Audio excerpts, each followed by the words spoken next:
సరే చూడండి, ఇది ఇంతకుముందు అప్లోడ్ చేసిన వీడియోలో 4 కాయిల్స్ ఇది మార్చింది. జూపిటర్ 4 కాయిల్స్ ఇది మార్చాం కదా, దానికి సంబంధించిన పాత ఆయిల్ సీల్ ఇది.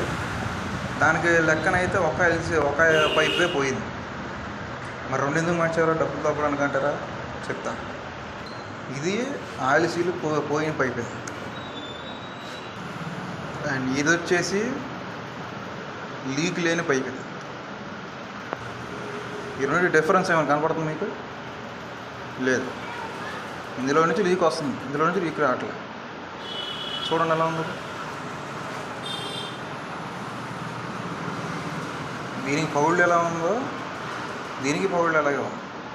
ఇప్పుడు ఇది మార్చేస్తా, ఇంకో 2 రోజులు పోతే దీని నుంచి లీక్ అయిపోయింది. అప్పుడు కస్టమర్ ఏమంటాడు? మొన్న గారు మార్చావు, ఏం చేసావు అంటాడు.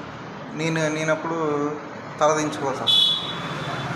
దాంతో మళ్ళీ దానికి కూడా సర్వీస్ చేసుకోక టైం వేస్ట్. కాబట్టి ఓడ తీసాం కాబట్టి ఒకేసారి 2 మార్చేస్తే 2 యాక్షన్ లెవెల్గా కరెక్ట్గా ఉంటుంది, మనకే టైం సేవ్ అయ్యింది. కాబట్టి నేనంటే ఎక్కువ ముందు జాగ్రత్త తీసుకుంటాను. చూడండి ఎలా పోయింది. ఇది ఎందుకేనంటే ఒకేసారి 2 మార్చేసి, ఒకవేళ ఈ పగుళ్ళు లేకుండా నీట్గా ఉంటే ఉంచేసేవాడిని.